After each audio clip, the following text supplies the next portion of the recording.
G'day guys, Justin here coming at you with another NBA Player of the Week video. Fourth one I believe this year, third or fourth one. And this one's for the 14th to the 20th of November 2014. Only two real people that could have got this, and the guy who purely missed out on efficiency in my book, James Harden, was awfully close. And also a lack of defense. Just here's what happens when we talk defense. This is what we mean. And here's what we mean when James Harden talks defense. Big difference. His efficiency levels were pretty much what killed it for me. He had great point production, great passing production, but inefficient in his shooting. And yeah, that's really what cost it for me. But my player of the week this week, as it says in the title, the 14th to the 20th of November, is Kyrie Irving of the Boston Celtics, leading them on another undefeated week, 4-0 this week.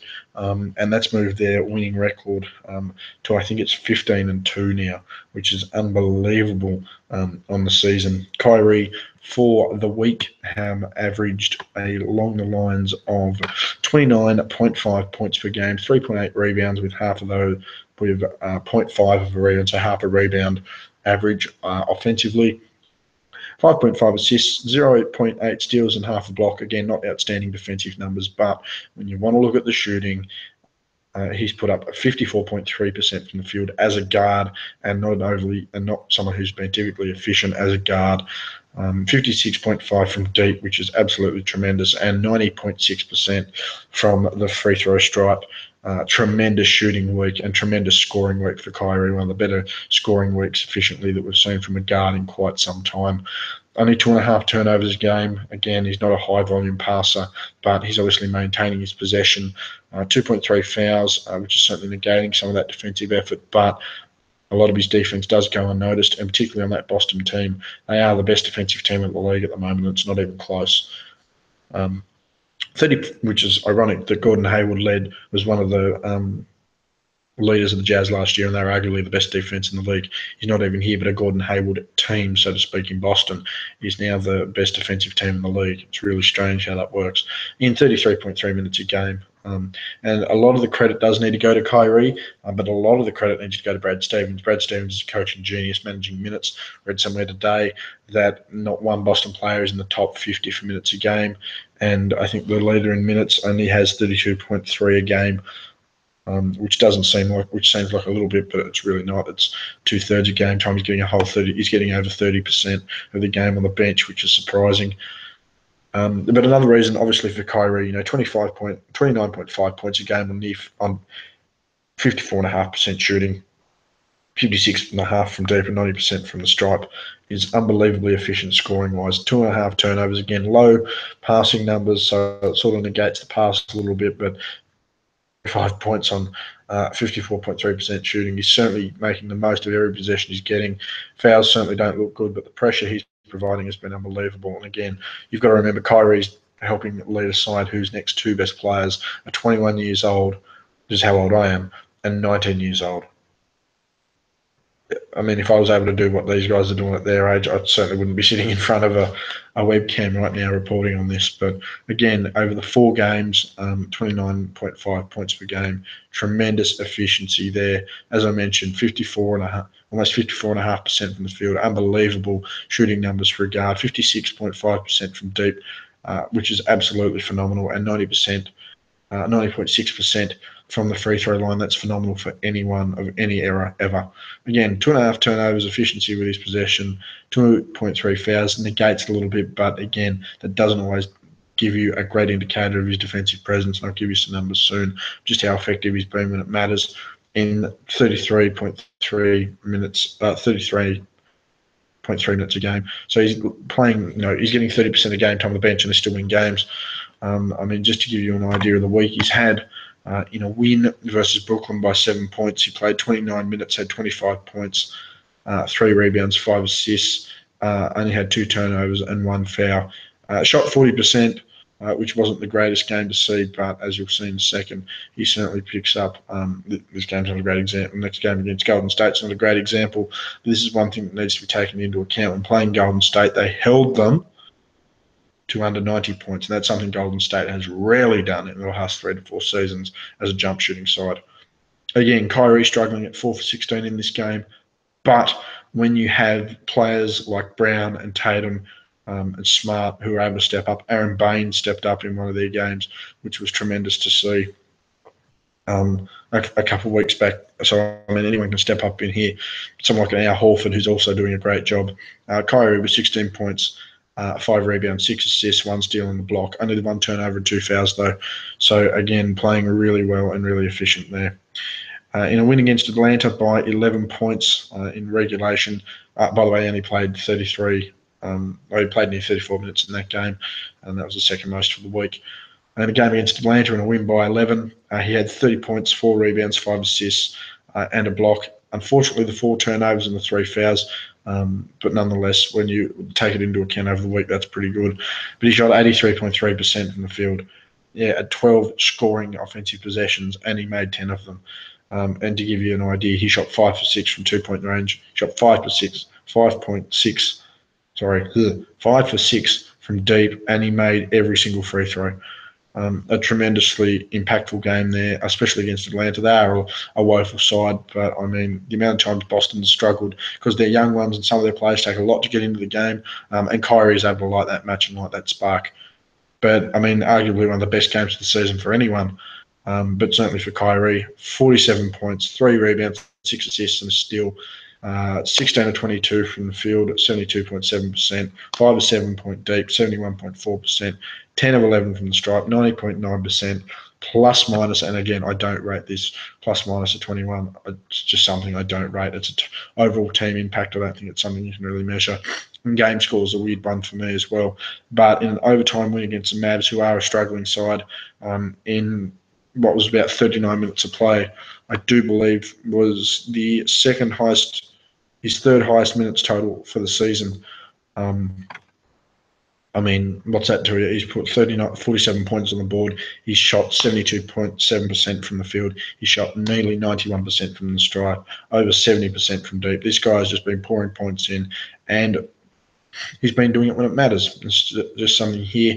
Shout out to Micah Adams, at Micah Adams 13. Go give him a follow. He produced these stats today. That Kyrie Irving in the final 5 minutes, and the score within 5 points this season, has played 38 total minutes, 65 points, 24 of 39 shooting, 13 of 16 from the stripe. He's drawn 11 fouls. He scored 32 of those 65 points in the paint. He's had 10 assists, and he hasn't turned the ball over once. Box score plus minus of 40. So when they've been on the floor in those situations, the team has been plus 40 all season. Again, I believe it's a total team contribution, so I don't rate it as much. But when you're affecting a team to the point where the overall impact has been 40 points during that time, that's a tremendous impact on the team game. And as I mentioned, in the final 5 minutes with a score of 5 minutes or less, he's had 65 points, 10 assists with no turnovers. They're phenomenal stats by anyone in the closeout of games. He had a tremendous closeout against Dallas. Again, just another example of how good this guy is. And yeah, there's really not much more to say. Kyrie is the man at the moment. He is my MVP candidate, and rightfully so. He's led them to 15-2. A lot of people are talking about Harden, but I don't know how you can have a guy who's averaging upwards of 5 turnovers, who's shooting less than 45%, or shooting at 45% from the field, can possibly be your MVP. I'm just going to do a quick comparison here for you live. As I look at Kyrie Irving from the season, Kyrie has averaged, as I look at it, Kyrie on the season's averaged 22 a game on 46.8% shooting at 2.1 turnovers. I'll just do a quick selection of James Harden. He's like the least searched player I've ever searched in Basketball Reference. Even Nervous Purvis Ellison has had more searches by me in Basketball Reference than Jim Harden or Harden OD involved. But I mean, here, people are looking at this. The guy at the moment, 31.6 points per game and 9.9 assists. So he's leading the league in both of those. However, he's turned the ball over 4.9. He's averaging 4.9 turnovers a game, which is going to be the second highest total of his career, which will then smash the previous total that he set last year. The year before, 4.6. So he's had back-to-back record turnover seasons, and he's heading for 3 consecutive record turnover seasons. I don't see how he can win an MVP. 45% from deep. 45% from the field isn't great, especially when Kyrie's doing more with less, if you ask me. And that's another reason why. And the record helps as well. So I really don't see why Kyrie isn't the man at the moment. You can argue the weakness of the Eastern Conference, and I will accept that. That's a very valid argument. But when you lead a team 15-2 after the main guy goes out with a busted ankle for the season and possibly 2 seasons if he's not careful, and then you try and run a squad and lead a side with a 19 and 21-year-old with practically no NBA experience, you're a phenomenal player. I think the whole idea that, you've got to wait for the Cavs, or you've got to wait for this or that. Okay, cool, but I'm talking in the now and in the moment. And in the now and in the moment, Kyrie Irving, to me, is one of the 5 best players going in the league, hands down. Anyway, guys, that's been me. Thank you very much for listening to my NBA Player of the Week for the 14th and 20th to the 20th of November 2017. As I mentioned, Kyrie Irving leading Boston to a 4-0 record on the week, 29.5 points per game, 3.8 rebounds per game, with 0.5 of a rebound being offensive, 5.5 assists a game, 0.8 steals and 0.5 blocks, 54.3 from the field, a tremendous 56.5% from deep, and 90.6% from the stripe. Tremendously effective offensive series this week. And as I mentioned, the clutch numbers there, again, I'll just go back over them because that's absolutely phenomenal. As I mentioned, Kyrie's clutch numbers this year, so the last 5 minutes with a score within 5 this season, 38 minutes, 24 of 39 from the field, 13 of 16 from the free throw line. He's drawn 11 fouls. He's scored 32 of those points in the paint. He's had 10 assists, 0 turnovers, and been a major contributor to the team's overall impact in that time of a box score plus minus of positive 40. So you can't fault the effort. And as I mentioned, when you're relying on a 19-year-old and a 21-year-old to be your second and third options, the guy's tremendous. As I said, to me, one of the 5 best players in this league at the moment. Again, thank you very much for watching. Hit like and subscribe. Check out the channel. There's more content coming your way very soon. One more video to pump out tonight before I'm on top of everything. Who was your player of the week? Who do you think I've missed off? Who do you think I'm judging unfairly? Who's your MVP? At the moment, I have a poll going on my Twitter, which you can follow at Justin_J_Bryan, and I've provided you with a couple of options there. I'll quickly run through those for my poll for the MVP. In part 1 of 2, I have the option of Giannis Antetokounmpo, Kristaps Porzingis, James Harden, LeBron James. And in my second part of the poll, I have Anthony Davis, DeMarcus Cousins, Kyrie Irving, or the option of voting for other. To give you an update on how those polls sit, in part 1, I've had 9 votes for Giannis total. Giannis Antetokounmpo leading with 56%, James Harden second with 22%, and a tie for third at 11% with Porzingis and LeBron. Meanwhile, over at part number 2, I've had 14 votes, 43, and it's been a split. So a tie for first with Kyrie and other at 43%, and a split for a tie for third for Davis and Cousins at 7%. So still plenty of time on that, still 3 days left to vote. Head on over there and let me know who you think your MVP is so far in the season. We're 20% through. And yeah, it'll be interesting to see what happens. Again, thank you for watching the video. Hit the thumbs up button, hit subscribe, give me feedback. Let me know who your player of the week was, who I missed off, and who do you think is an MVP conversation. And of course, give me feedback on how the video is going. As I've talked about in a couple of previous videos, I'm looking at doing a monthly summary with Shadi. Shout out to Shadi. You can follow him at Shady here on Twitter.